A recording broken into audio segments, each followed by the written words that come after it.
But before he moved 2 steps, he felt the ghost's cold breath on his neck. Andrew grabbed for the door, but the old ghost swirled around him, swirled darkly, a swirl of black smoke in the dim yellow light. "No, stop," the boy screamed. "Let me go!" The ghost's mouth gaped open, revealing a bottomless black hole. Finally, it spoke, in a whisper that sounded like the scratch of dead leaves. "Now that you have seen me, you cannot leave." "No," the boy shrieked. "Let me go! Let me go!" The ghost ignored the boy's cries. He repeated his dry, cold words. "Now that you have seen me, you cannot leave." The old ghost raised his hands to the boy's head. His icy fingers spread over Andrew's face. The hands tightened. Do you know what happened next? You can't scare me. Not with the basement of botany. Maybe a sentient dummy calling all creeps.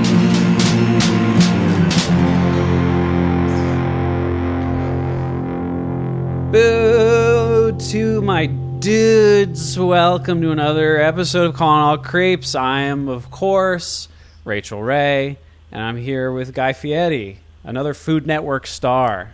Guy, how you doing? Diarrhea. So much diarrhea. Does Guy Fieri famously have diarrhea? No, but I see what he eats, and I just imagine the diarrhea would give me. Mm-hmm. Yeah. Yeah, he catches a lot of shit, but you see all the good things he did? He's a good guy. But I'm just saying, you could be a good guy and have a lot of diarrhea. Oh, for sure. And I'm sure he does. Why do you think every they have episode is like... I was going to say, why do you think they have a new hot rod for him in every intro? It's because I know, I was just he gonna has say, stained the old ones with his diarrhea ass. He always eats chili out of the cup holder of his classic cars. He's just like, that looks good, and he just scoops his hand into the burning pot and just slathers it all over his mouth. He's like, I just need to get the smell. We're rolling out. Donkey sauce, right? That was the thing from his restaurant. Remember that? Remember the scathing New York Times review of his restaurant, and it dunked on him for having donkey sauce? We went. Me and my friend Hina went. Really? Yeah, we went to one of its close. No, it fucking sucked. It was that's a shame. It was like a glorified Fridays, except the sad part is that we were sitting next to these people that definitely came from the Midwest, and this was on their New York City vacation. This was planned. She was wearing a nice dress, and he had a sports coat, but the tables have the butcher's paper over it. Right. It's not, it's a more Fridays kind of place. It's a cash situation. And I talked to the waitress because, I think it was a waiter, and because they have their own beers. They had a red ale that was called Not Tonight Honey Red Ale. And I was like, is this beer themed about being denied sex from your significant other? And he was like, I never thought about it that way. And I'm like, I guess everything here is Guy Fieri themed. But also his leather pants are framed outside the bathroom. His leather pants? His tight Aerosmith looking jeans. Oh. It's fucking dumb. Aerosmith. They look they could be dangling from Steven Tyler's little grandma hips. His microphone. He looks like a Muppet. Yeah. Anyway, should we just get right to it? Yeah. Let's get right to it. I'm very excited about today's episode because we got a great book, and for the great book, we got a great guest. It's our pal, friend of the podcast, noted famously as the sticker girl, Judy. Look it up on our wiki. That's right. Sticker girl. Hello. Judy, Hi. how are you? I'm good. How are you? Good. Thanks so much for doing this and for being here, taking your time. Thank you. Thank you for having me. It's truly an honor to be here. I've been listening since day one. So I am exhausted. Very excited. I'm exhausted, but I'm also excited to be a part of the conversation instead of just laughing alone in my room or in my car or wherever I am. Yeah. Thank you. Yeah, you've been a listener and supporter since day one. You sent us a beautiful letter with some vintage stickers, which actually I never asked I don't remember if the letter said. Where'd you get those stickers? I got them at a flea market event in the city where I live. Yeah. And they just had it was like a vendor who had a bunch of like vintage like t-shirts and stuff and like other memorabilia. And she had this whole box of Goosebumps stickers. And I think it was like kind of in the beginning. Yeah, it must have been in the beginning of your podcast because I was like, I should send these to Matt. So yeah, I got it was huge for us. It really kept us going. This podcast wouldn't have happened. We were actually at the end and we were like, you know what? Why are we doing this? And then the justification came in the mail. Our first and only fan mail. Yeah. Oh, sad. Castaway. Oh, wow. In Castaway, how Tom Hanks has like the wings from like the package, like the mail wings, and he uses those as like his emblem to live on. Yeah. Those stickers are like our Tom Hanks wings. For sure. Wow. We made them into a Wilson. And it just kept our morale afloat. Mm-hmm. The only thing that it's similar to Wilson is that it's covered in our own blood. Right. And you can only see half its face. Mm-hmm. So, Judy, I want to ask you. Judy, did you know that we've been friends for almost a decade? I thought about that today. No. Yeah. I've been so excited about being a guest that I've been telling all my friends, and everyone is everyone is so stoked for me. Hell yeah. But some of my friends were asking, oh, how do you know them? And I was like, honestly, Kevin Devine. Tumblr. Yeah. Tumblr. Yeah, it was Tumblr specific. When Tumblr was good. Yeah. When they could show nipples, you mean? I mean, yeah, well before the nipple prohibition. Yeah. Prohibition.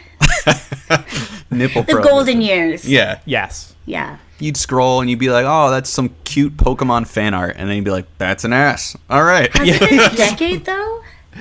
Yeah, I think it was like 2011, maybe. Maybe it was 2010. I don't know. But it was around there because I know like a year. It was probably roughly. We had known each other for like a year or two, and then we went to that. You came to the Maxwell show in New Jersey in 20. That was a 2012 show. Right, Maxwell's.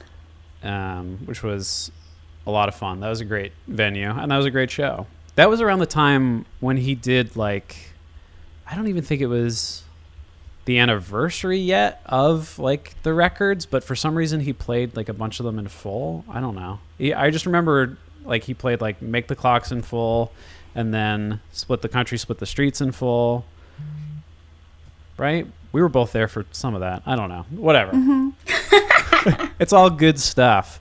But what I do want to ask you is we like to get to know our guests through their history with Goosebumps, or just like tell us what you're up to in the 90s with your interests and your hobbies and your properties, Properties. Like your acreage and whatnot. Your acreage, your land, your gold what kind of property standard. did you have? Housing properties. Yeah. Speak to us purely in Monopoly terms. Yeah. Where did your Tamagotchis live?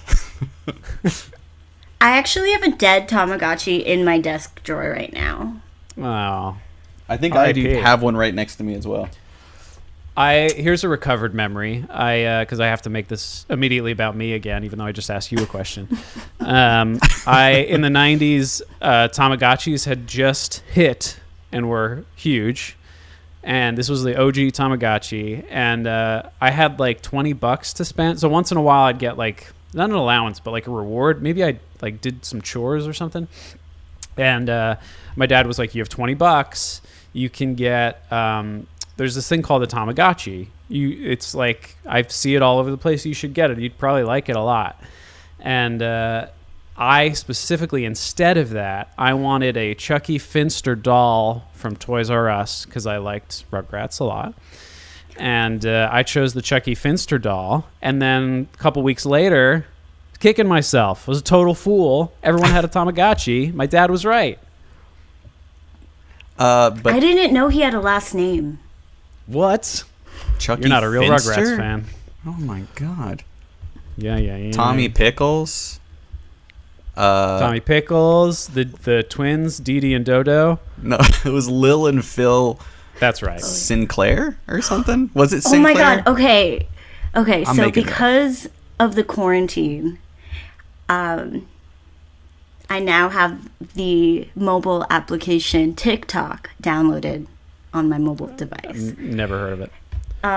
And one of the greatest joys I found during quarantine is that the person who voices Tommy Pickles has a TikTok Wow. and just makes videos with her children, and it's like her children are trying to do the Tommy Pickles, and then the mom comes out of nowhere and she's like, "I'm Tommy Pickles," and like does the perfect voice, and it's chef's kiss. Wow.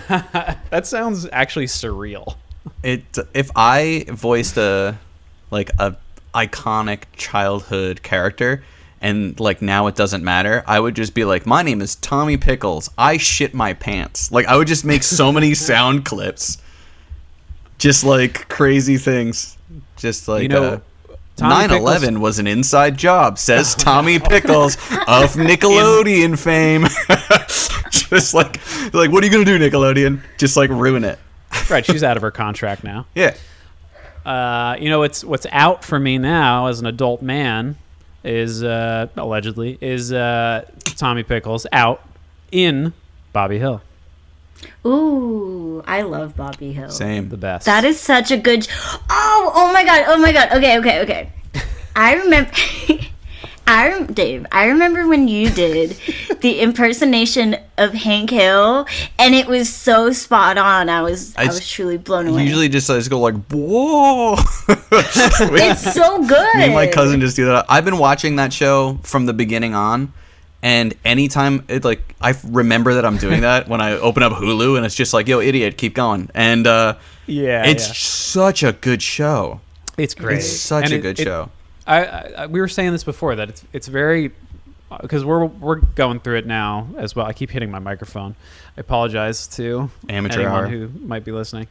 But yeah, we're working through it. I'm working through it for the first time ever, and it's very rewarding, but it's also very prescient. Like the humor is so. I mean, it was only like 20 years ago or whatever, but the humor is so relevant to now.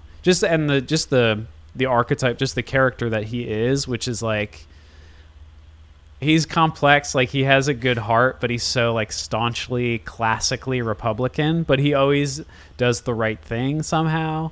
Mm-hmm. I don't know. It's like there's a lot of complexity there, but like he's learning. What's that? The characters learn about humanity without knowing or thinking they did, in a way. Yes. Yeah, they're very dogmatic. Yeah. Which is to say they just like subscribe to this thing blindly because that is what they do. But on the other hand, there's this growth that is actually socially like way left. It's a show about acceptance more than anything. A show about acceptance and growth of a community. I want to be Dale Gribble for Halloween. Oh, that's good. Oh. I would just need the orange hat and like put a cigarette in my mouth. Aviators. Yeah. You need sand in your pocket? Yes. Yes. Sha. So we read a book. Oh, sure we did. Oh, allegedly. sorry, Matt. You yeah. asked me a question. Oh, yeah. No, then I made it about me. 20 minutes ago. Yes, I did. I have a lot to say about myself, and people want to hear it, frankly. Yeah, I can tell. Yeah.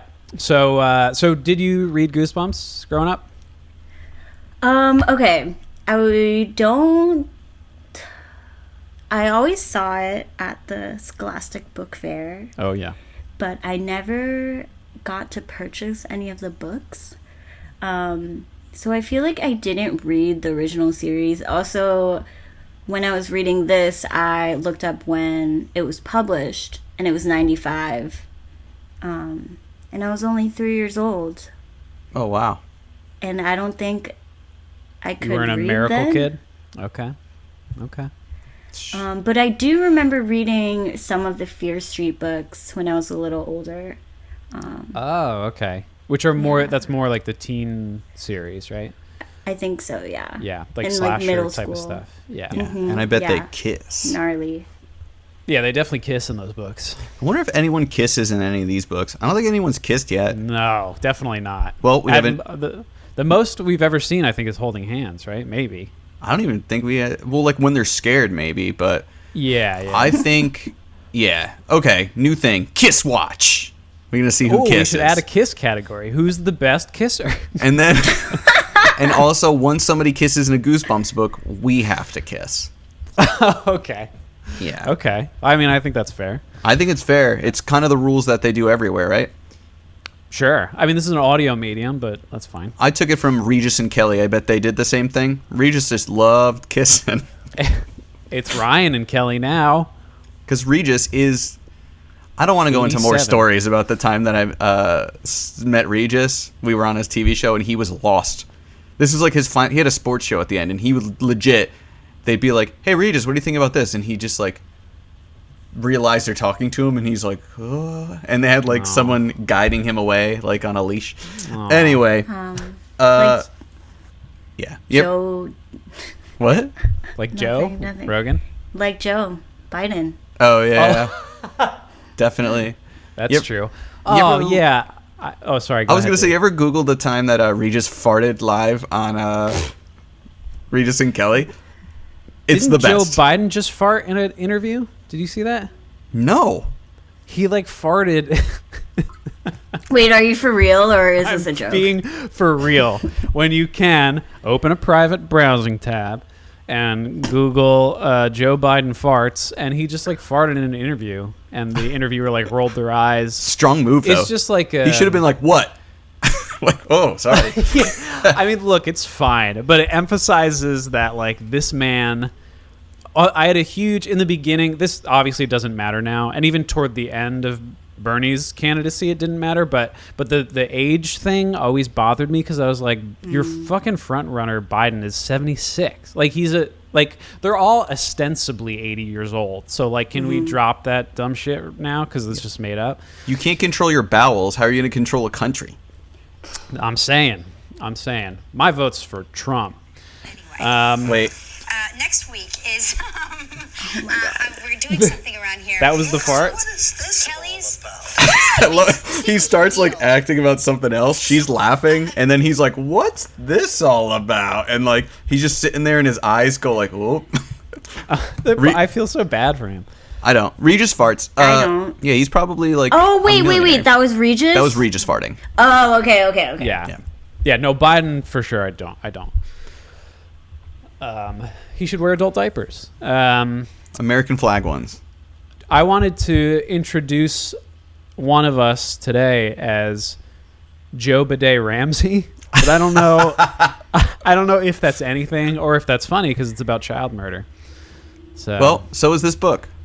yes, let's talk about this book. Segue. So this book Beautiful is segue. The Headless Ghost. It is number 37. We're fucking cruising, dude. Oh no, I just knocked both of you down.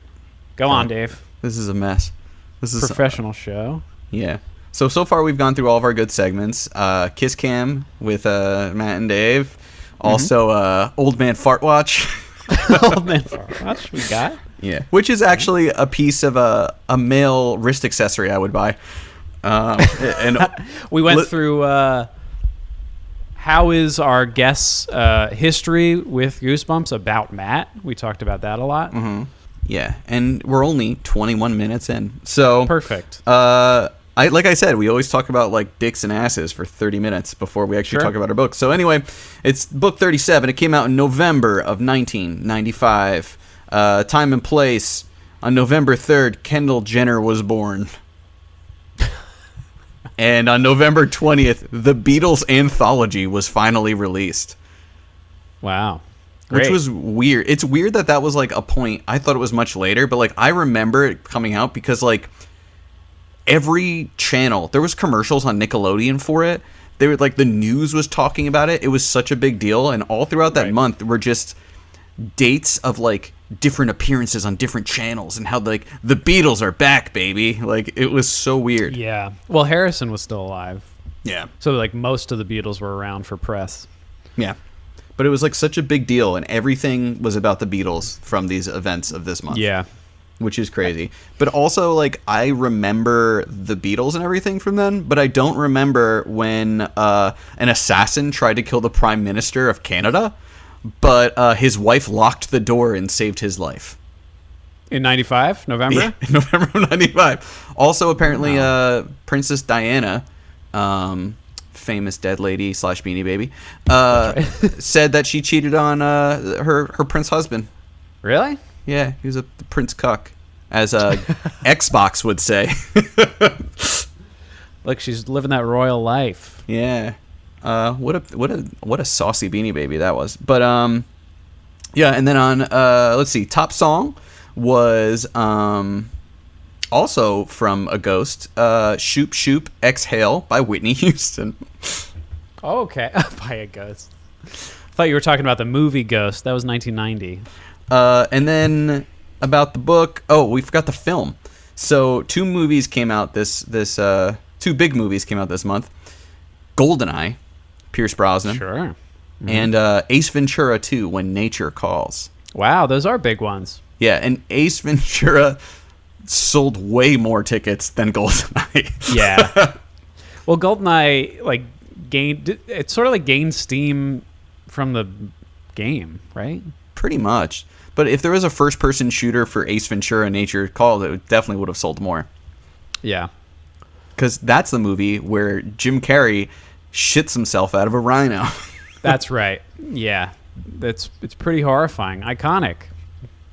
Yeah. And then about the book, I'm just going to blow through this stuff because it's not as important. Of course, this book was reprinted 3 times. The newest cover is very goofy because I feel like this is a dark book. It's the Headless Ghost, just without a head, as a ghost, like surfing down the railing of the stairs. So dumb. Yeah. Andrew Craw, who's the main villain of this book, who is the Headless Ghost, was the main villain of the 1995 Goosebumps board game, Terror in the Graveyard. Basically, it's just he shows up in video games, stuff like that. And then, of course, the Hill House, which is, of course, a reference to The Haunting at Hill House by Shirley Jackson, which has 2 feature films and, of course, a recent Netflix series referenced, which is very good. I recommend. And Judy, did you watch that show? No, I didn't. I started watching it, and then I got bored. It's very good. You got bored? It's so good. So scary. It fucking rules. It's really scary? It gets scary. It scared the shit out of me. I mean, I don't know. Maybe that doesn't. It's like take much for me. It's very loosely based on the book, right? It's barely, barely, but it's very good because it's more about like childhood trauma and a family coming back together. So you learn more about the people through the haunting, and that's like the important story. Ooh, cool. Yeah. Okay, maybe I'll watch it. It's very good. Yeah, the beginning just sets up like the ghosts, and then you kind of delve into how the family dynamic put them where they are at the end. Yeah, it's like it's supposed to sort of obfuscate like is this place haunted or is the family haunted by trauma? Yeah. Right. But I was definitely super scared. But yeah, so I was surprised to see that he just went for it. He was like, "This is Hill House." Yeah. Just add to the canon. And it's weird because every time I look up Hill House, nobody references the haunted ghost. Yeah, that's They're always strange. just like, there's that movie in the 90s, the remake of the old one, Netflix. No one's like throwing R.L. Stein a bone. No. No But one we wants will. We'll bone R.L. Stein. Let's do it right now. Should we talk about that plot? Go for it.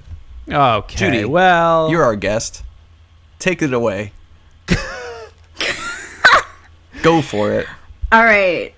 This book is about 2 kids who are confused as siblings. So I feel like this is also kind of a trend from the last book or last couple books. Always. yeah, constant. it's like you're either two kids that are not related that look the same, so everyone thinks you're related, or you are related but look nothing alike, so no one knows you're related. Yeah. Right. So Stephanie and Dwayne are two jerks who love scaring people all around town, and apparently they don't sleep because they're out in the neighborhood throwing fake spiders at little kids. Yeah.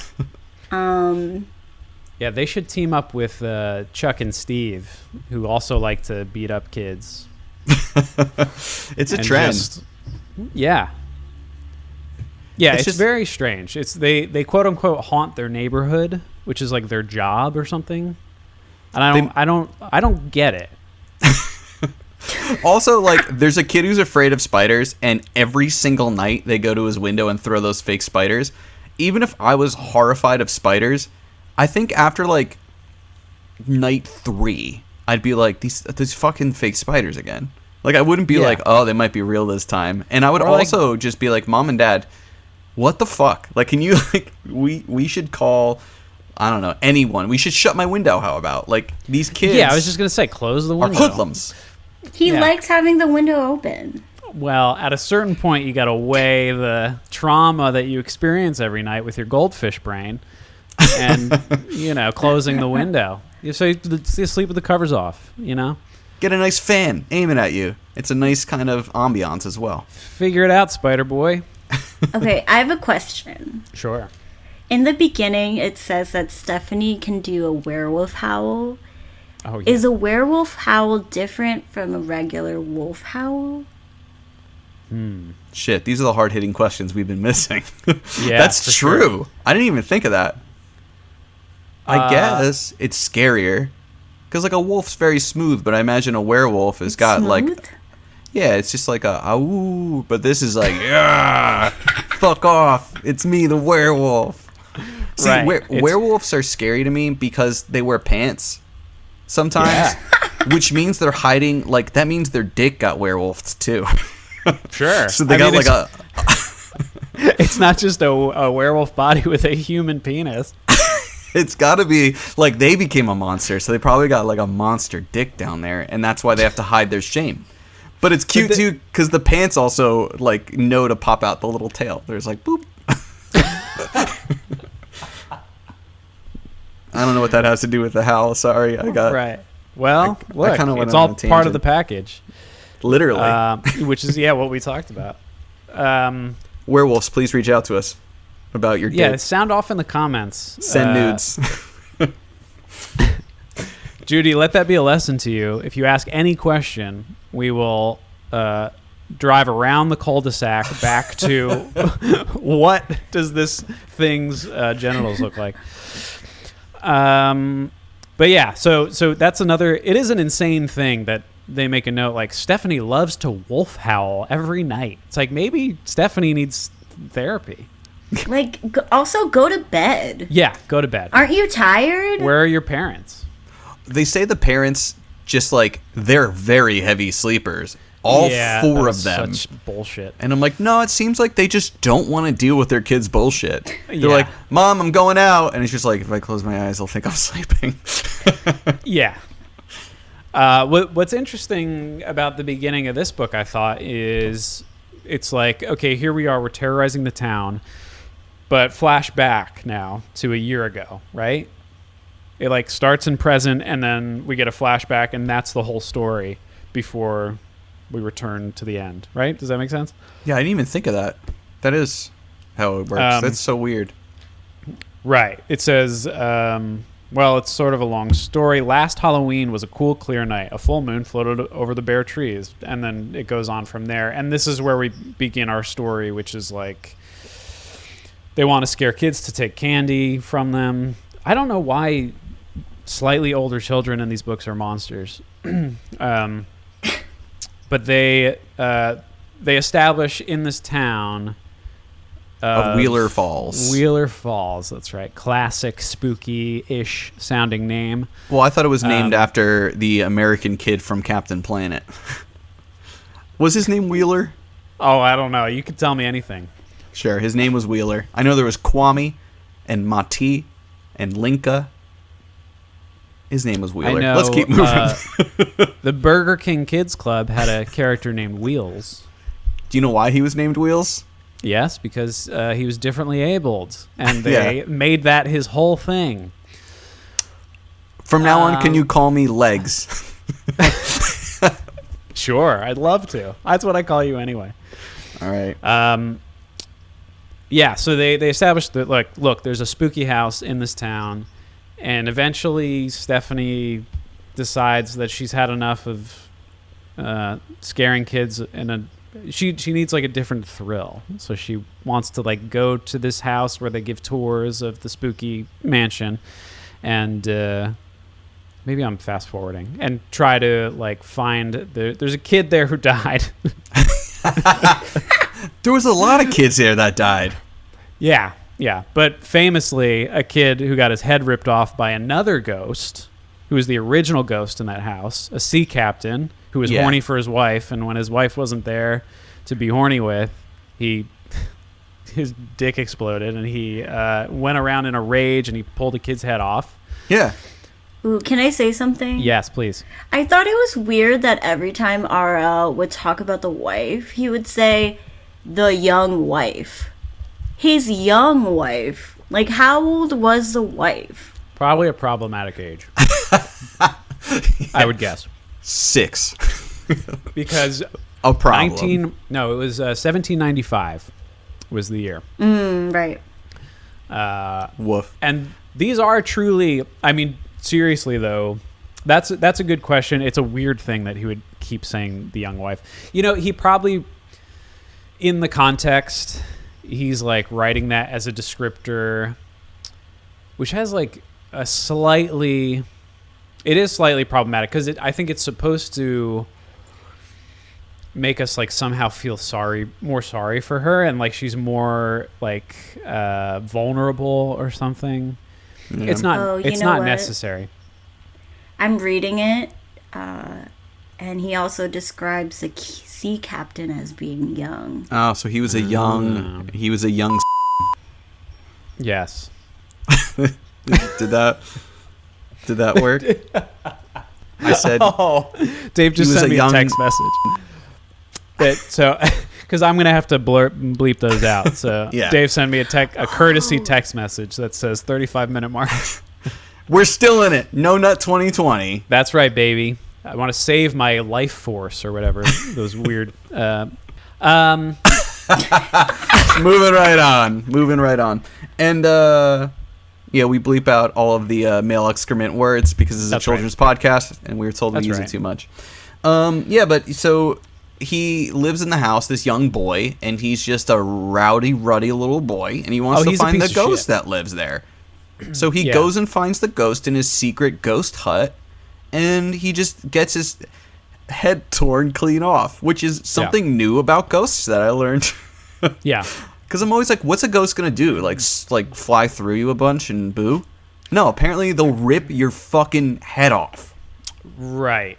Yeah, even in most movies and stuff, right? Like they'll manipulate you to like kill yourself or like throw something in our physical world at us or something like that. Yeah. But in here, it's just like, I can touch you, first of all. Second of all, I have super strength, and I can rip your head clean off your body. What do you think about that?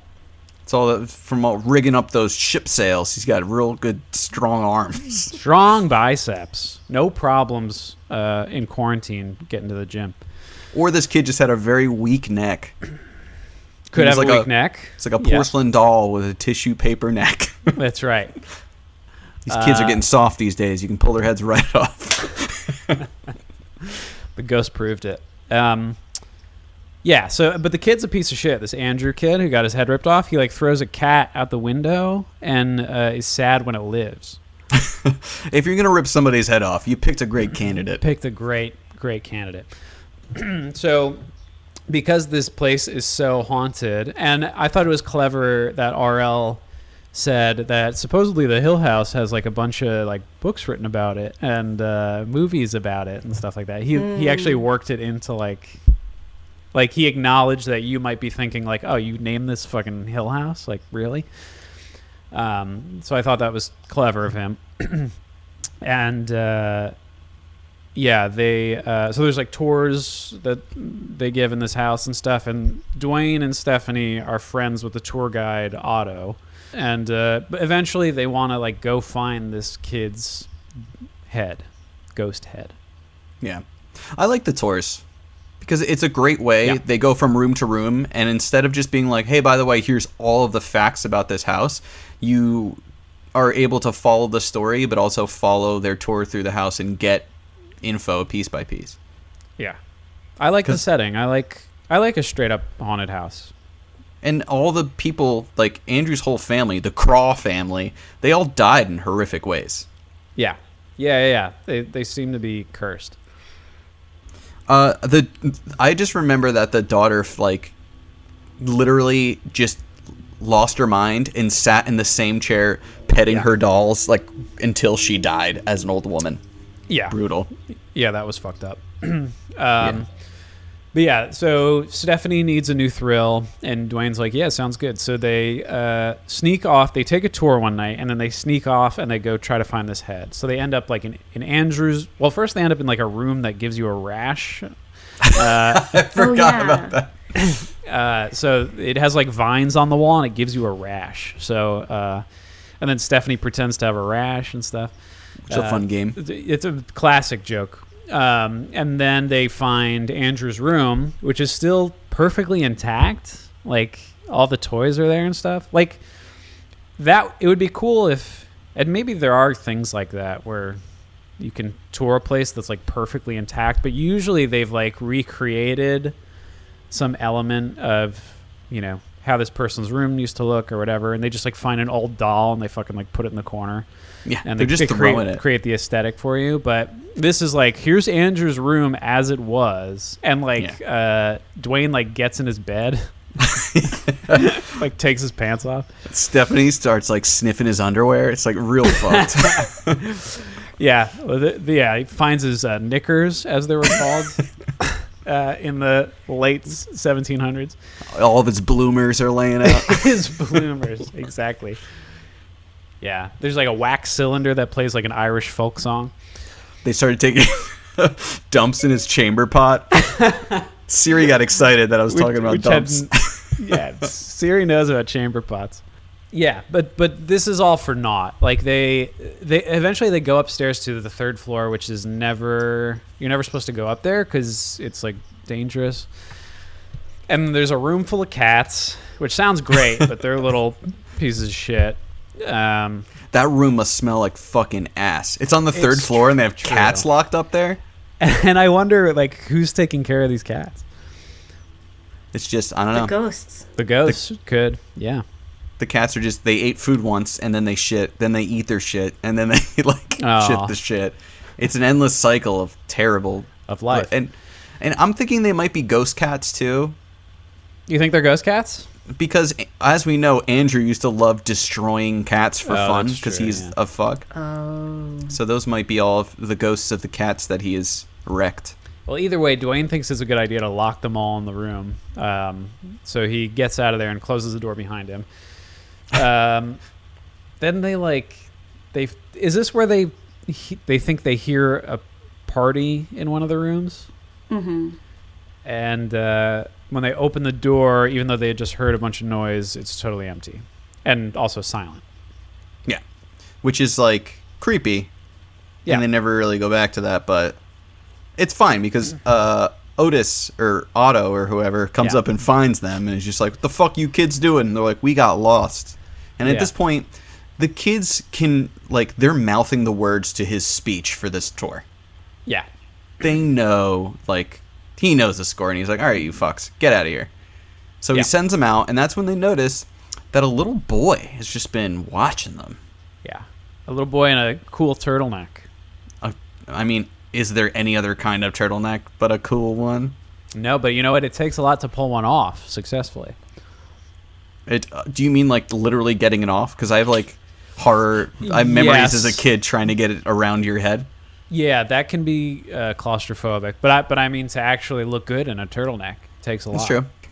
Crazy. So like basically, they get caught and then they leave. And when they get kicked out of the house, Scary Boy is just like, have you found my head? And they're like, did you whisper? Because he's just sitting behind a bush, and then they find him. And he's just like, I don't know. I heard that too. I don't know what the fuck that was. And he's sitting back there just watching them. And he's like, you want to see ghosts? I know ghosts. I'm like the fucking Taps. I see ghosts here all the time. They leave the back door open. You go when everyone leaves, and you can just see ghosts all the time. And Dwayne and Stephanie are like, sounds good. So they come back the next night because, again, their parents just hope they won't return. Yeah. And they get to go inside, and they meet a new friend, Seth. Yes. And his ghost story is kind of dope. He went inside and he saw an old lady, I guess Annabelle, as we're supposed to think, with like glowing red eyes. Yeah. And she decides to like Kevin McAllister surf down the banister. Yeah. of the stairs, and her eyes leave like this fiery glare. Yeah. And they just start going through the house. Yes, they start going through the house, and Seth brings them to the kitchen, which has a dumbwaiter in it. Well, that's not nice to say about that waiter. Which is... oh, man. Dave, you're incorrigible. Yeah, it's... So they're like messing around with this old dumbwaiter, and Seth's like, this dumbwaiter is haunted. And they're like, what? What? And he's like, yeah, like one time a kid went in here and he wanted to ride it like a little elevator for a mouse. And he went on it, and then when they called it back down, when his friends called the dumbwaiter back down to bring him down, he was gone. But then like a magic trick in some mixing bowls, there was in order his heart in one. Still beating. His still beating heart, his eyes in another one, and then in two bowls after that, each one had a different butt cheek. I was going to say there was a Pringles can, and you can only imagine. Yeah, that was... Yeah. This book is so gruesome. Okay, Judy's face down now. I feel bad because you've been so quiet, and I'm like, oh, man, it's... You're like, I listened from the beginning on, but then when I was there, it was... That's where I finished. I've had enough. Okay, I've had enough. When you said Pringles can, I was thinking of, those like pop-up things, like the snakes. You play a trick. Yeah. Yeah, I thought it was that, and then I realized what you meant, and I was just... Well, it's still funny because the same joke can happen. The ghosts are silly. Okay, so the body parts are in the bowls. We just came back from a bathroom break. Yeah, more than 24-hour bathroom break. I took a constant shit. I had to walk down the street. It was like a ticker tape parade. Yeah. Many friends and fans, including you guys, have wished me a happy birthday. And I am 33 now, so it does take me roughly 22 hours to finish a full bowel movement. It's because his balls get flushed because they hang so low now. Well, I'm glad we can come back. Speaking of body parts, they're in bowls. They are. They're in bowls, and the dumbwaiter, as we know, is haunted. Now, Dave, natural transition. Natural transition. You guys may not know this because I've never told you it before previously in the same kind of what you're about to say. Recording setting, but I did watch the episode, as I've been known to do recently, and they learned tale that a little boy really loved ice cream and lived there, and he loved strawberry ice cream. Gross. Are you judging him while burping into the microphone? Yeah, I had to get that gross in there. Yeah, it's good. No, fruit-flavored ice creams are no good. But strawberry's different. It's very fake. Judy, weigh in. I love strawberry ice cream. I grew up eating strawberry ice cream. I'm going to log off. It's great. Neapolitan, though, is kind of stupid because, like, you're like, all right, chocolate next to vanilla, nice. All right, vanilla next to strawberry, nice. But, like, if you're ever getting the strawberry with the chocolate, you fucked up. That's bad. I disagree. Chocolate and strawberry goes together. No? Chocolate-covered strawberries, for instance. But it's like a very fake strawberry. Yeah, it's an artificial situation. So anyway, this kid had an artificial situation going on, and he used to bug the wait staff, which is R.L. Stine's cool way of saying slaves in this book. True. Because this house, like a lot of the architecture we learn is very much of like servants' quarters and done in which, you know, of the time that's what it was, unfortunately.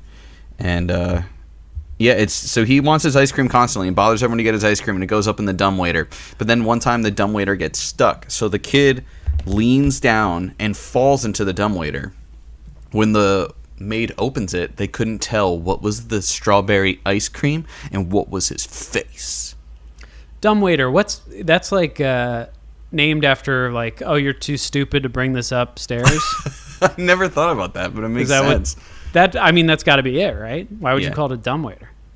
Yeah, originally it was called the lazy sack of shit. Yeah, look, if you're in the service industry, especially right now, I'm going to have to co-opt this term back from fucking corporations. You are heroes, right? Let's take it back, because it was co-opted, so they don't have to pay you a living wage, and they can just call you heroes and give you like a brown bag with lollipops in it for risking your life at Walmart. Yeah. But truly, you know, you got it hard enough. Now you're a dumbwaiter? Come on. It's bullshit. Also, do you know the same guy who named the dumbwaiter? His wife wouldn't pass him the salt sometime, so he had to make an apparatus, and that's where the Lazy Susan came from. Oh my god. Yeah, because he's like, Susan, you piece of shit. So it's okay. Lazy. He's dead now. And if he's in this, I made that whole story up. But if wait, did you? That sounds legit. Yeah. I mean, that's what it is, though. Right? It is. Like, a man named it. Yeah, a Lazy Susan. Like, yeah. I'm gonna call it a George Bush. What if like the toilet was named the Shitty Charles? Like, I'm gonna name my toilet Ronald Reagan. So that's. It's cool that the episodes that we've watched, or you've watched, the past few books have actually been better than we remember. Yeah. Because usually they're worse. So the next thing that happens at this point when they're exploring the old kitchen is they go into a big walk-in pantry, which is very nice. Sounds very nice. Keep all the spooky fruit snacks. That's right. Mm-hmm. And they go in there for a fruit roll-up, and Seth closes the door. And I was confused at first if he locked them in there or if he was locked in with them, but he is, in fact, locked in with them. And basically just threatens them a bunch, right? So he reveals, like, I'm actually a ghost. I'm Andrew, the headless boy, and I have to take your head, unfortunately. I have a head, as you can see. Here's the thing about my head. It's borrowed. And I'm going to need to borrow your head. He's got to bring it back. It's a head loan system. Exactly. It's like the library for heads. It is. Do you know how, like, when you're going to punch somebody, you say that you're going to knock your block off? Sure. Do you think he's going to bring it back to Blockbuster? Oh, my God. That was a good joke. It is good. I like it. It makes sense. It's very clever. By the way, somebody just decided to start blowing, like, the non-existent leaves of summer outside my window, so you know, where I live there's constant landscaping, but it only occurs between the hours of 7 a.m. and 10 a.m. Oh, okay. I thought this was a weird 5:55 one, but but he's stuck with them, and he's there, and he's like, give me your head, and they're like not into it. Weirdly they don't like that. Yeah. And is he just being a good old prankster, or is he really some sort of ghost? What's hiding beneath that turtleneck? And here's the thing we've never talked about before, especially the three of us, is Indiana Jones. Oh, and if you'll remember, in Indiana Jones: The Last Crusade, which Judy may or may not have watched, is either that or Raiders. Yeah. It was Raiders. Okay. Raiders is very good. I like The Last Crusade a lot, though. Both of them are worth watching. The middle one is not as good. It's a little misogynistic and also xenophobic, because it's like they go to India and like they're like, Indians are weird.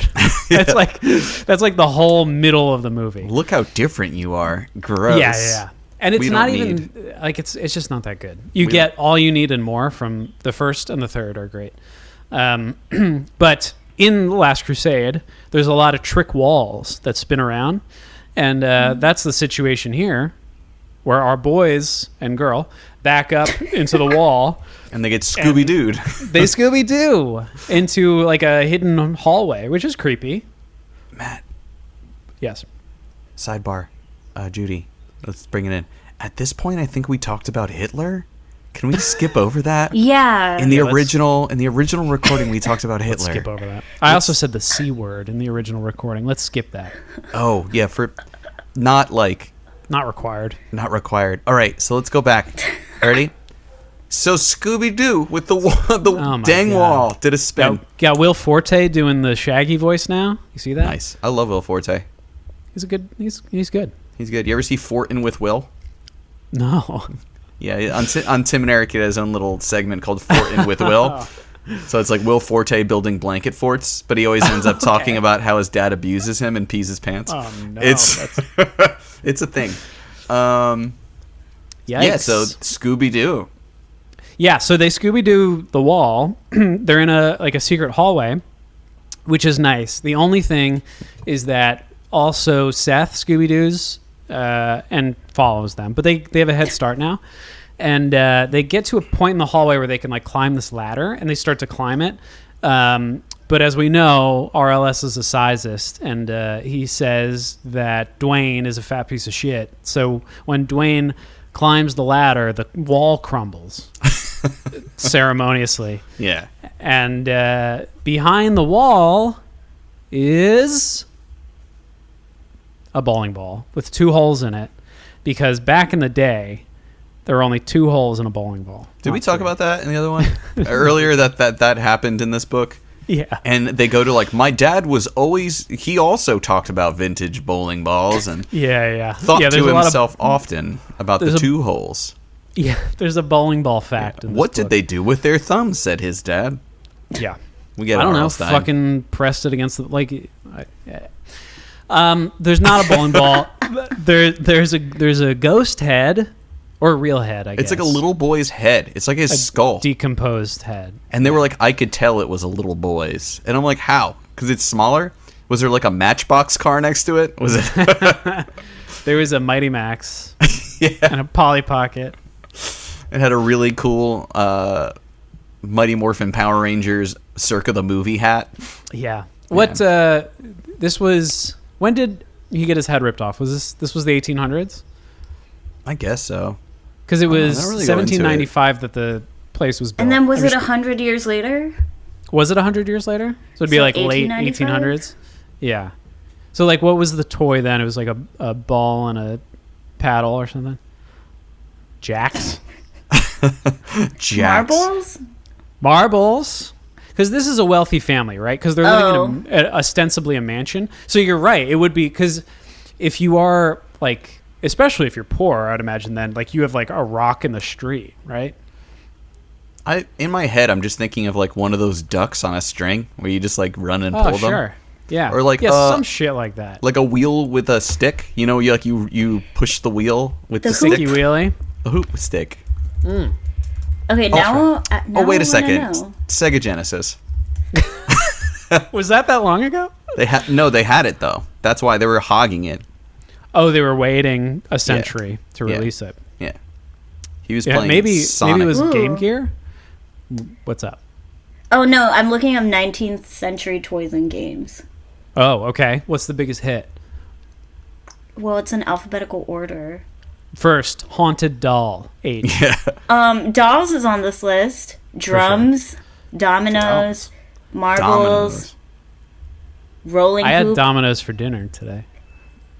How you feeling? I feel okay. I only had 3 pieces of pizza. I also made a side salad Oh, nice. with it. How was it? What was in it?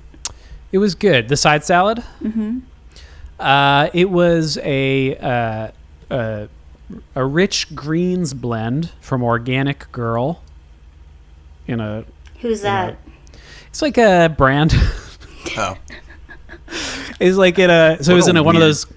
It was one of those clamshell plastic things, and yeah.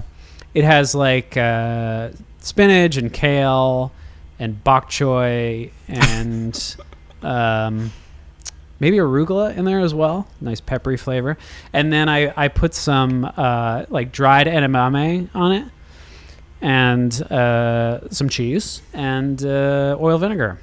Nice. And my wife got this oil. I hate it so fucking much. I hope she listens to this and she feels bad about it. Because it's one of these tubs. It's like a big aluminum brick. It's like this big, and it's like you can't pour from it. There's just a hole in the top, but the top is flat. Right. So you pour, and it's just all over the can. It's insane. So this is when you get some kind of oil dispenser or like a bottle, and then that's transfer. True. That's a good point. Wow. I've been doing this wrong.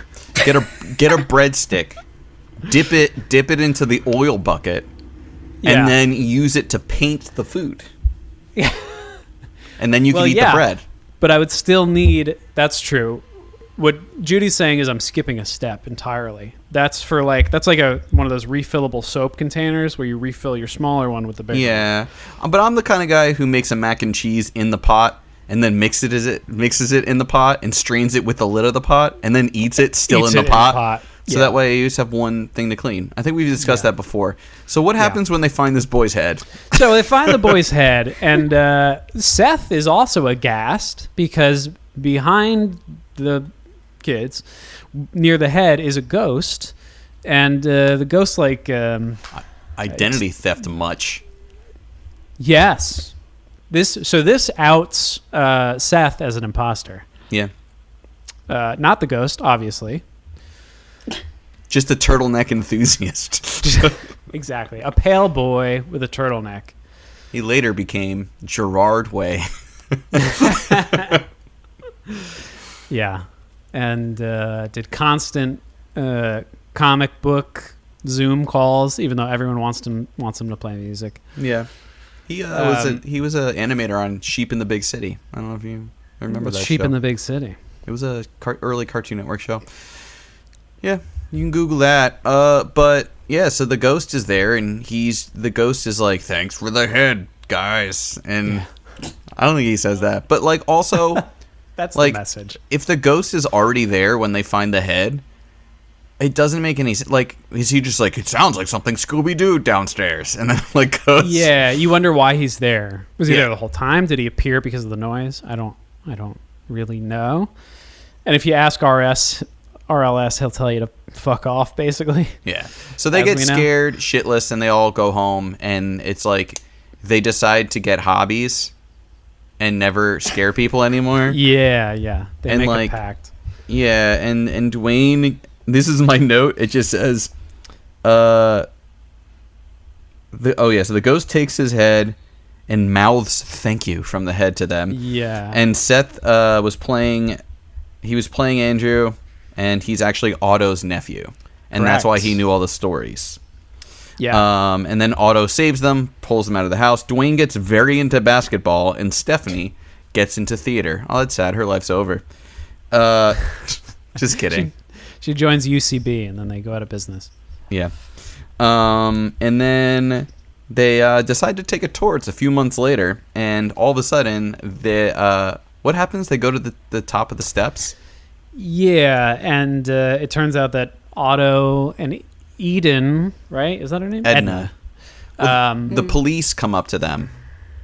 Right. And this is the classic, no one's lived here in 10 years thing, where it's there haven't been tours here for the whole winter.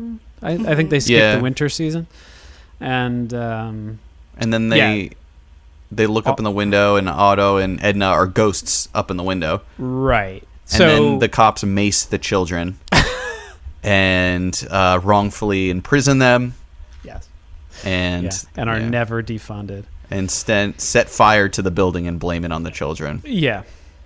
My question, and this is how it ends, and honestly, on the scale of RLS books, this is a fine ending. It's pretty normal.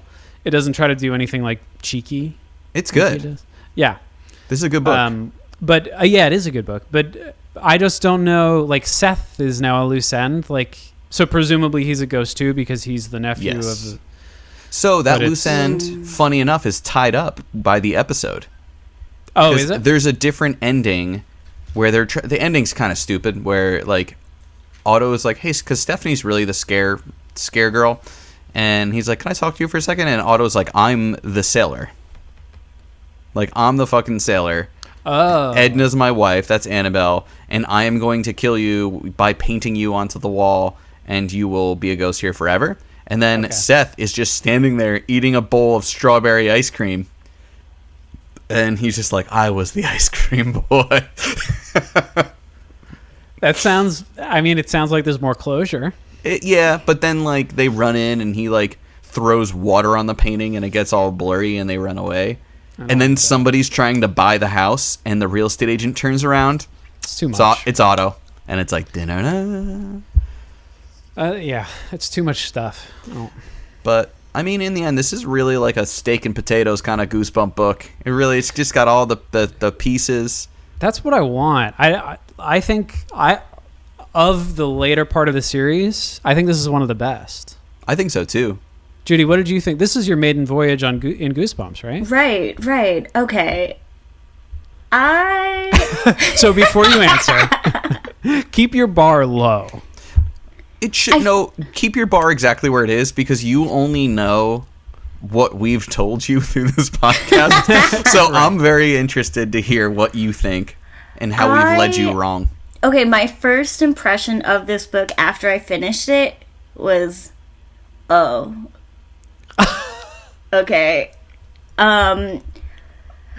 It tells you how much nostalgia weighs into our analysis. Yeah. I mean, also it's a book for children. Yes. So maybe, I don't know. I feel like nothing metal, really happened. It just felt like anything that happened, Ara would just be like, ooh, just kidding. And it felt like that throughout the whole book. Right. Yeah. So he loves to end chapters that way with those like stupid, like, oh, I was scaring you. Almost every chapter. It's to the point too, when we go through the plot, we just ignore those now because it's every right. chapter. We used to make a note of that, and now it's like we can't. It's the episode would be 3 hours. Yeah, it'd be like, oh, let's go trick or treating. I have to pee. Not like the next page, and you're like, okay, why did you do that? Did you wash your hands? Yup. Yeah. No, I didn't. It's like, oh, so wow. this is normal. This is normal RO. Very normal. Gotcha. A pretty normal situation. Okay. This to us, Dave, if you disagree, let me know. But this is a pretty high caliber late entry into the series. Like the quality of writing is pretty good here. This definitely hit my top 10. Yeah, especially compared to a lot of the ones we talked about in previous episodes. Because this is the 37th, and this is in my top 10. So that's not that bad. No. Top 0.25% of all these books. Yeah. But yeah, it's like, and I guess you have to remember what it was like reading these books and being that age where a chapter book, like we sit down and we bang this thing out in like, one sitting, these books. Sure. But like a lot of times when I read them, it would be like, all right, read like one chapter and go to bed, or like something like that. So that's why, and again, his whole purpose of writing these was to get kids to read. So, I mean, leaving everything on a cliffhanger is going to get somebody to move to that next page and continue. Sure. So, yeah, when I was in 3rd grade, I did think this was the pinnacle of literature, for sure. It still is. Yeah. Cool. Do we want to talk about good stuff? I'd love to. Okay, Judy, you're our guest. Can we begin with you? Cool. So my first good was on page 4 or 5. Oh, I thought this was good. I thought it was very simple, but I feel like it got the point across. Last Halloween was a cool, clear night. A full moon floated over the bare trees. It's a nice description. Okay, well, this one was about the gargoyle on top of the house. Oh, yeah. And then there's a description saying it grinned down at us as if challenging us to go inside. And I thought that was good. Yeah. That was good. And then my last good is, I don't remember which room it was describing, but it's on page 63. And it said, the flowers on the wallpaper appeared to open and close, moving in the darting candlelight. Oh, that is good. I didn't pick up on that. Yeah, I like that. The darting candlelight. That sounds like the rash room. It does. Need The some bed bugs Benadryl room. on that. Yeah. room. I think in Dave, here, what do you got? I wrote it's like the worst Airbnb. Yeah. Got a big rash. Died. I'm gonna say it went through the beginning chapter, really grabs you. It's kind of interesting. I also liked on page 3 when they say, "Come on, let's go." They want to go trick or treating, and he's like, "I'm getting hungry," and I'm like, no one goes trick or treating to like fill up. I thought that was weird too. Where it's like when I tried to think when I was a kid, did I think that like when I was hungry, did I want candy? But like, I just love that because it's not like R.L. Stein not knowing what it's like to be a kid, but it just personifies them so much. It just like this kid didn't eat dinner because he's just like, yeah, candy time. And I thought that was cool. And it kind of fit the characters. I like the strong end where it's like, because that's where we met the Headless Ghost. Out of all of his little like cliffhangers and stuff, I feel like this one was at least done well. I liked that the ghost spoke in a whisper that sounded like the scratch of dead leaves. That was cool. Oh, yeah. That's nice. I like the personification of the shadows and the candles and stuff. Like shadows tossed, the flame flickered and bent, dancing light, stuff like that. Yeah. And then they talked about just a lot of like description of light. Pale light from outside cast everything in an eerie, ghostly blue. Her red eyes left a bright trail like the tail of a comet. That's when she does her little like Kevin McAllister surfing down the thing. Mm-hmm. Hill House rose above us like a silent monster waiting to swallow us up. And I said the dumbwaiter story was so metal. It was this book is gruesome. Yeah. Like it's just It's all about rip a boy's head off and shit. Yeah, ripping heads off. It's the goriest, I think. Well, you don't see the gore. It's all in story. Right. Like the boy's not watching somebody's like face melt onto his carpet like piano lessons, but yeah. But yeah, so even the head ripping is a third party, right? Yeah. It's like it's once removed because it's a story that someone in the book is telling. So And it's like a story of a story. I really liked the ending, and it kind of reminded me of like music in that time where like songs didn't end; they always like faded away. Yeah. So it's like, what was you gonna say? One interesting thing when I think about song fades, I don't usually think about it. Although now I feel like you don't hear a lot of like songs that are recorded today. There's not a ton of like fade outs. Yeah. But there was like when this book was written, and one thing I remember when I was a kid, I was really into Nirvana, and on Nevermind, which is like obviously one of the biggest records to ever be released. There are no fade outs in that record in an era of all fade outs. Yeah, like they'd be singing the chorus continuously, and it would just fade away to the next song. Yeah. But so the book is kind of works the same way. It says, the Greystone turrets rose up into the purple black sky, nothing but darkness all around. And then I saw a trail of soft light across the front window, lantern light, orange and soft as smoke. In the soft light, I saw Otto and Edna. They floated in front of the window. I could see right through them, as if they were made of gauze. They're ghosts too, I realized, staring into the soft, smoky light. I blinked, and then the light faded out. I was like, it's very nice. Cool. Soft as smoke is a nice simile. Yeah. And this is he's also in a very lucid state as he's being cuffed to the back of the police car, and they're just driving, and he's just being dragged through the street. They're putting cocaine in his pocket. They are, yeah. Yeah, I thought it was really good. I mean, I have... Usually when I write my notes, I leave very little room for good writing, and I leave extra room for bad writing. And I have a lot of good, and I have like 3 things for my bad. I feel like there's a lot of humor in this book, even if it was like quote-unquote dad humor. I think on page 3, Stephanie dressing up as lettuce is funny. That's funny shit. Like she's a head of lettuce. That's great. This has been a lettuce-heavy podcast so far. Yeah. Hey, sound off in the comments below. Favorite lettuce. Tell us about your greens. Your greens, yeah. Get those vitamins. on page 6, Stephanie laughing is great, right? It's Stephanie started to laugh. She has a high, silly laugh that always starts me laughing too, which is something we can all relate to. We know somebody whose laugh makes us happy and laugh. It sounds like a chicken being tickled. Again, that's funny, right? So I'm like, page 3, funny. Page 6, funny. I'm enjoying myself. Tickle chicken. Tickle chicken. That's my screen name. Page 8, he talks about Hill House. He's clever with it, right? He says Hill House has been written up in a lot of books and stuff like that. Page 15, mailbox bones. Wait, these are all in your good? Yeah. These are all my bad. Fantastic. They're in my good because it's funny. Like it made me smile. I love your smiles. Then we went next door to Terry Abel's house. Why even give that person a name? Who fucking cares?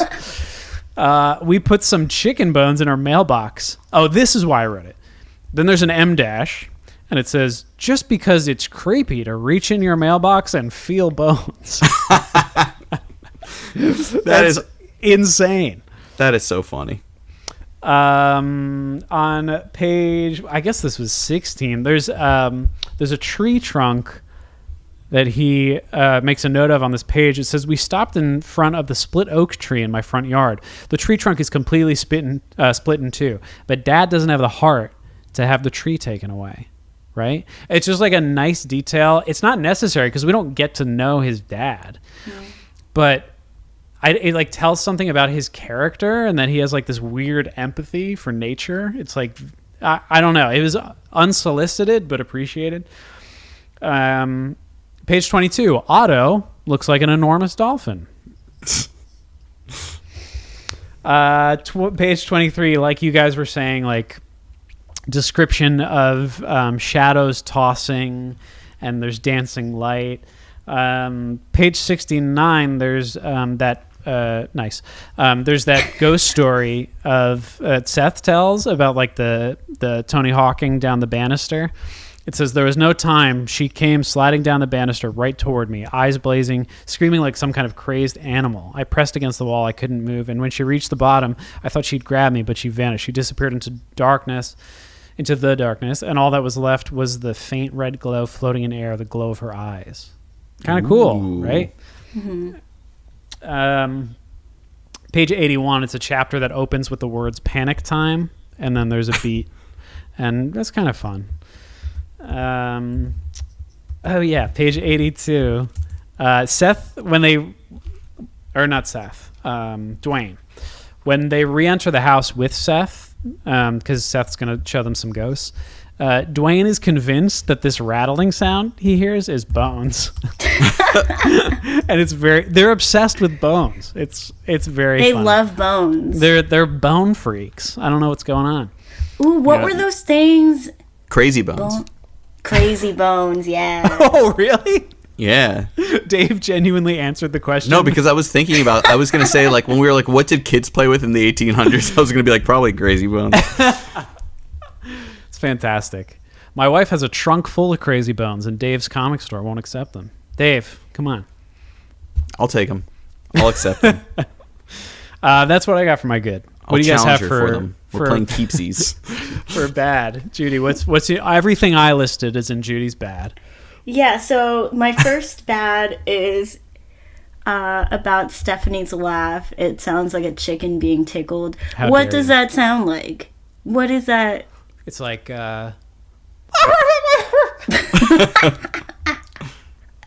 That's exactly it. That's how I imagine. That's how I live my life. I also had the chicken bones in the mailbox.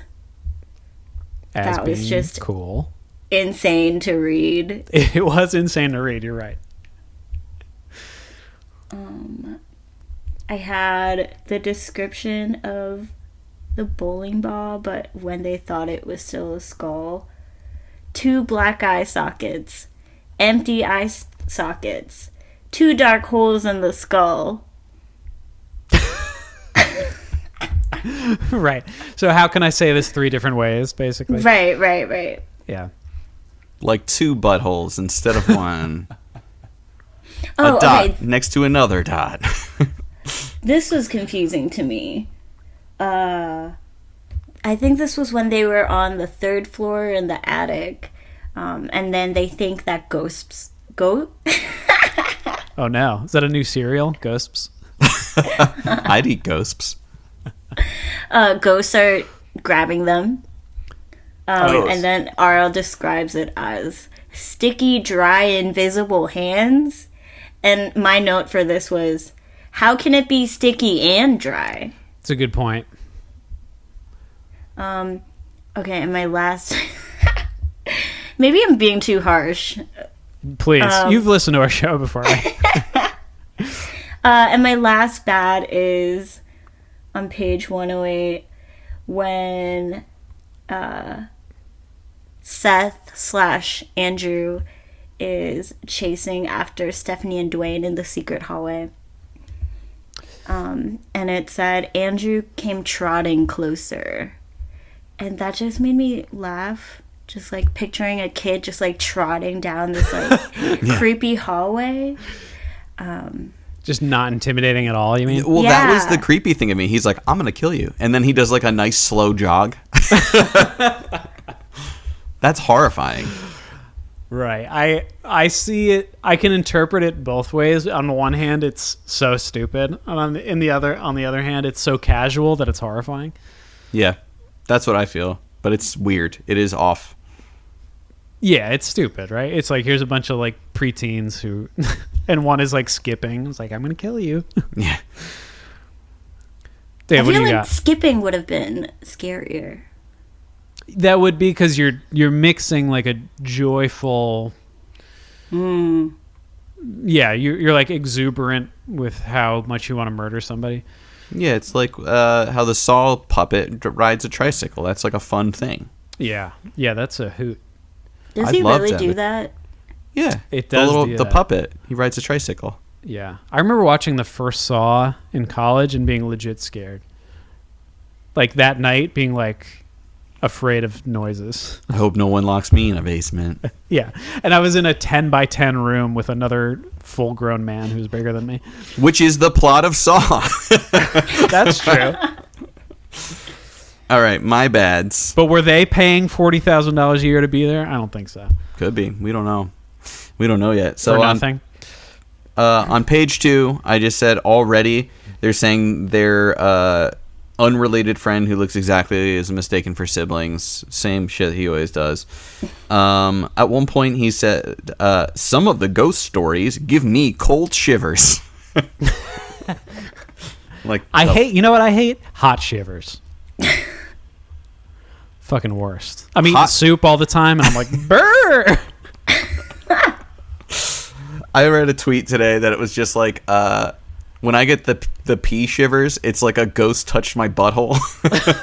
I think it was our buddy Fabio What who are wrote the that. pee shivers? You ever like pee and then you go like, ugh, like at the end? No. That's never happened to you? No. You'll when you're older.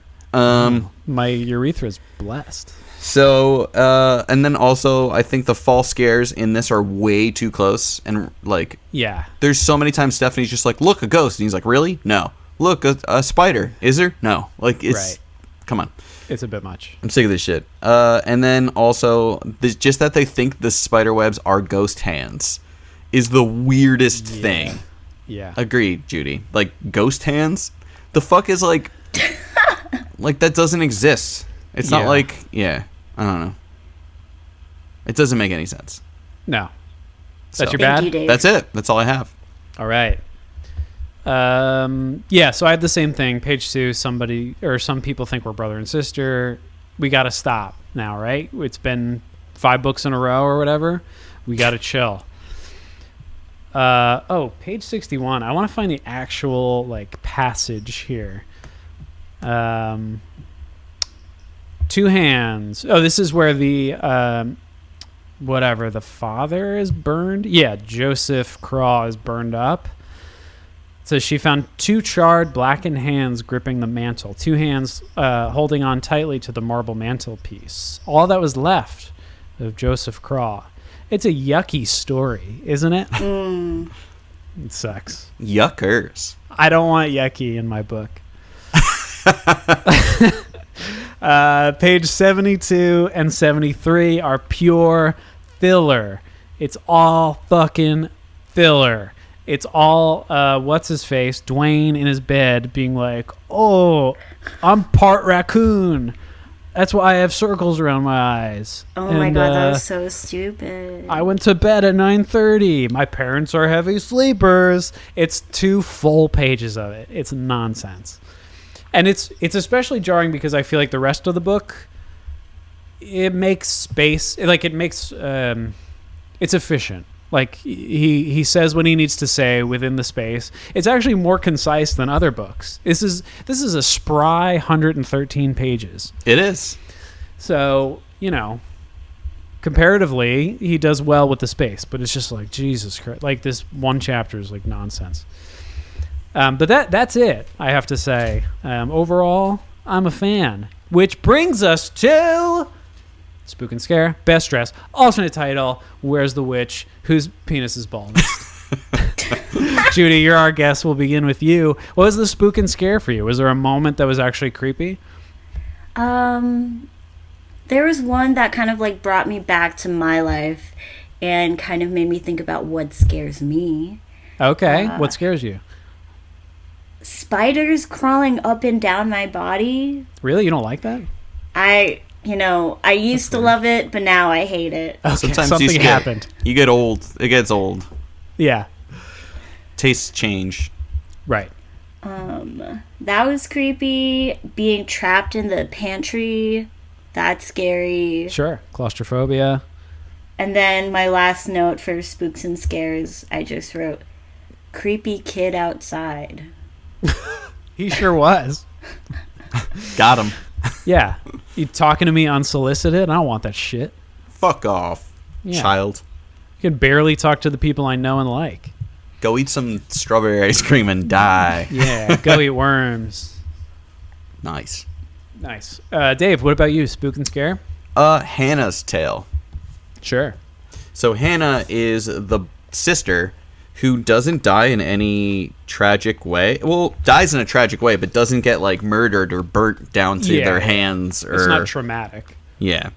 So it's like, so the reason it's the most fucked up, I think, is that it says she found her brother when he died. So this is a little girl who goes and finds her older brother's body with the head torn off and missing. Yeah. And then she goes to her room, to her rocking chair, and sits down and just loses her mind, snaps, and is just brushing doll hair for 80 years in that chair until she is an old woman who is taken care of and then dies because time takes her. Yeah. So, like, her life was just fucked. Yeah, this is the closest analog to like what we all have to fear, right? Is like Yeah.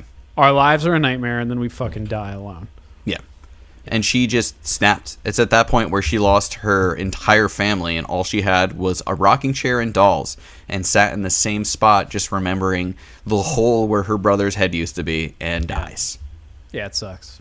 That's fucked. That's very fucked for a Goosebumps book. That's Yeah. like as far beyond as any of them have gone. Right. And all the ghosts show up at the end. She sure doesn't. She just died of old age. She's just gone. Yeah. She was died in absorbed. that rocking chair. Yeah. Yeah. She shit her diapers and they put her in a hole somewhere. Right. That's sad. Yeah. It's like they probably found her like weeks later. Yeah. Well, somebody was probably changing her diapers, so, you know. Yeah, Sad. it seems like they were wealthy, so yeah, maybe there was a nurse or something. Yeah. And some lady's just getting reassigned to a new home. Like, that's some nurse. It's sad. It's very sad and scary in that way. So, Ooh. yeah. My friend is a nurse at a nursing home with elderly patients, and then also patients who are placed there after like a particular trauma. So they're earlier, younger in age, but have been disadvantaged in some way. And I won't share any of the stories that have, sensitivity and privacy, but it's just every time I hear a story, frankly, I just tell him, I'm just like, we live in hell. Like everything is bad. Mm-hmm. And getting worse. Life can be such a fucking nightmare, even independent of like world politics and all these things that we worry about and that are important. Even like individual maladies and ailments and things you do to yourself and unintentional traumas that occur. It's just like, Jesus Christ. Anyway, let me talk about my bad, right? You were done, or not my bad, my spook and scare. You were done, right? Yeah, that's it. This initial story of why the house is haunted is pretty scary, and it's the kid's head getting ripped off. But it says even the build up to that, over the years the ghost had grown into an old and terrifying creature. He had long white fingernails that curled into spirals, cracked black teeth poked from beneath his swollen dry lips, and a scraggly white beard hid the ghost's face from view.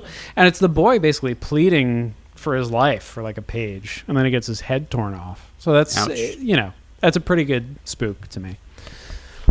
Amen. Best dressed. Judy, who's your best dressed? Oh, hands down, Otto. Otto, you think? Dolphin Man?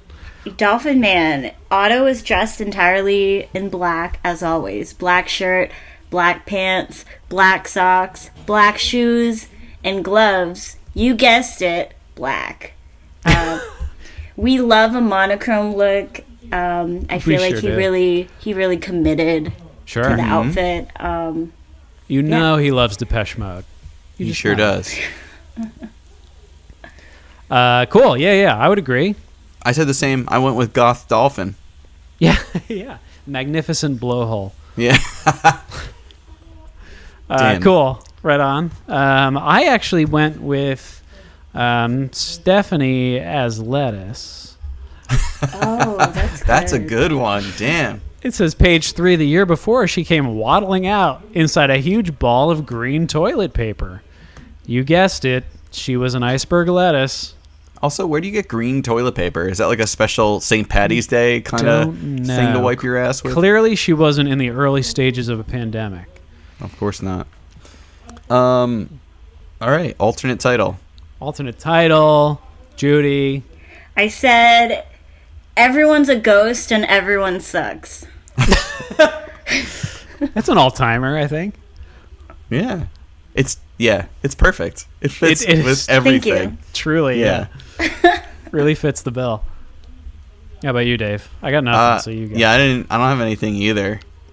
How about maybe we were the ghosts all along? Hey.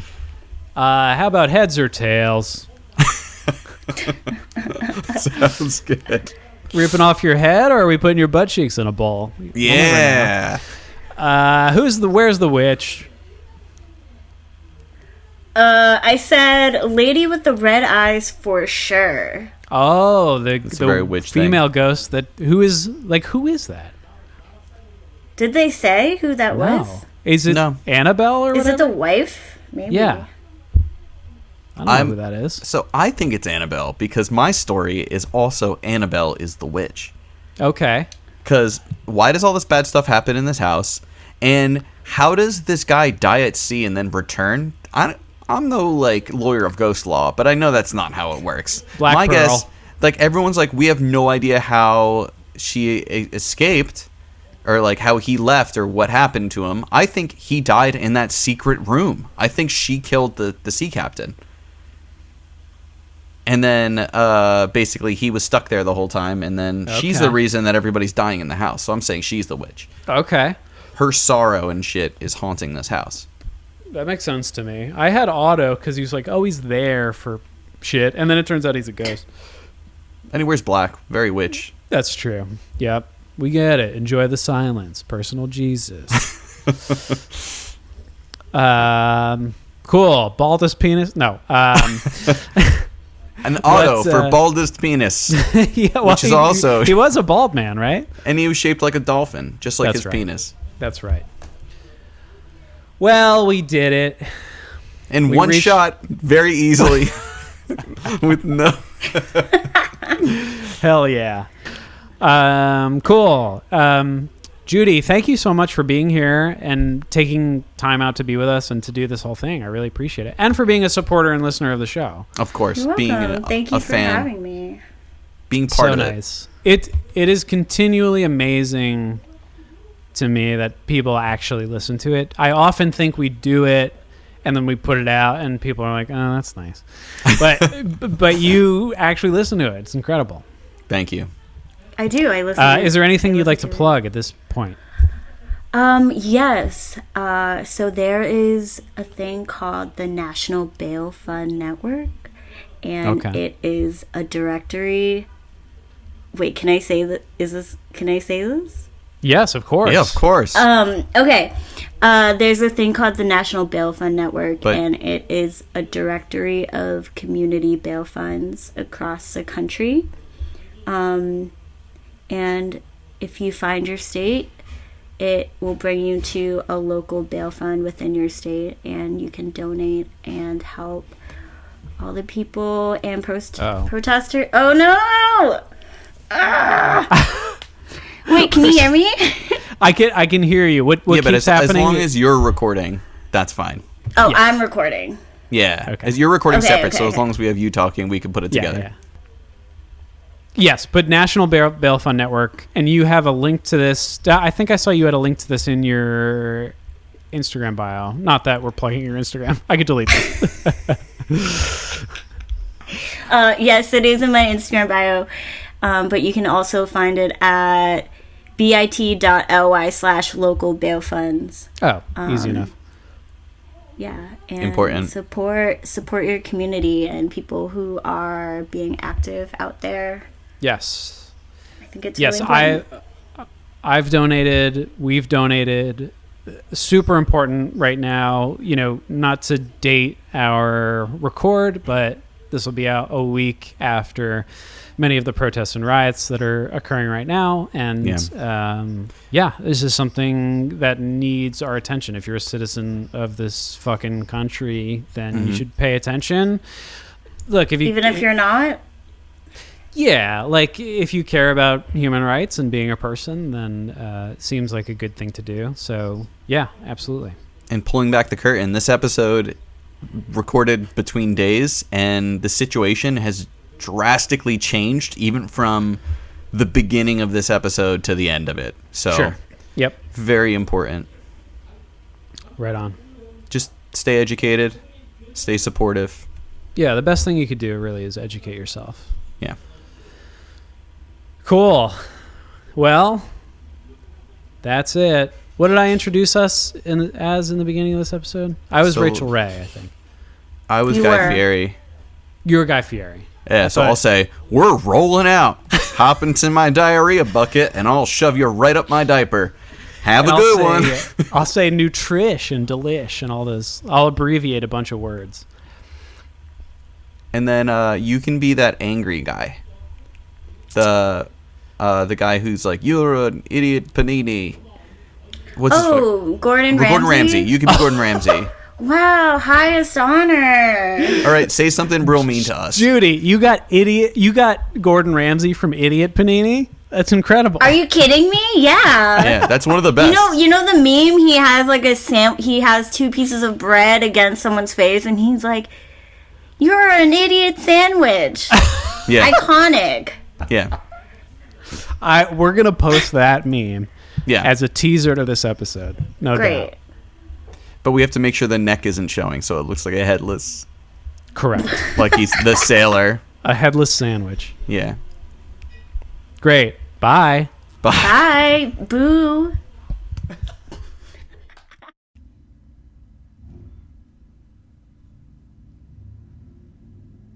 A big motorcycle driving by. That guy must be pretty tough.